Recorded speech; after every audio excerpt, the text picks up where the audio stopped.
திருப்பூரில் கணவன் மனைவியாக வாழ்ந்து வந்தவர்களிடையே கருத்து வேறுபாடு ஏற்பட்டதில் வாலிபர் ஒருவர் கையை பிளேடால் அறுத்துக் கொண்டதால் பரபரப்பானது. திருச்சி மாவட்டம் நெருப்பரிச்சல் அண்ணாநகர் பகுதியில் புதுக்கோட்டையை சேர்ந்த வாலிபர் ஒருவரும் கோயம்புத்தூரை சேர்ந்த பெண் ஒருவரும் திருமணம் செய்யாமல் கடந்த 2 மாதங்களாக ஒன்றாக வசித்து வந்துள்ளனர்.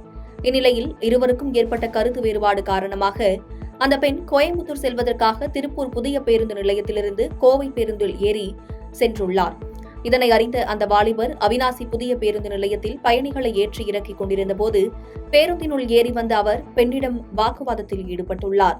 அந்த சமயத்தில் யாரும் எதிர்பாராத விதமாக பேருந்துக்குள்ளேயே பிளேடால் கையை கீறிக் கொண்டுள்ளார். இதனால் பயணிகள் அலறியடித்து கூச்சலிடவே பேருந்து நடத்துனர் அவிநாசி காவல் நிலையத்தில் பேருந்தை நிறுத்தி அவர்களை இறக்கிவிட்டார். உடனடியாக அவரை மீட்ட காவல்துறையினர் அந்த பெண்ணின் விவரங்களை சேகரித்து உறவினர்களுக்கு தகவல் கொடுத்தனர்.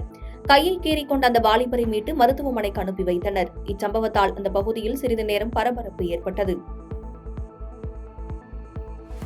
பாதகம் செய்பவரை கண்டால் நாம் பயங்கொள்ளலாகாது பாப்பா, மோதி மிதித்து விடு பாப்பா, அவர் முகத்தில் உமிழ்ந்து விடு பாப்பா.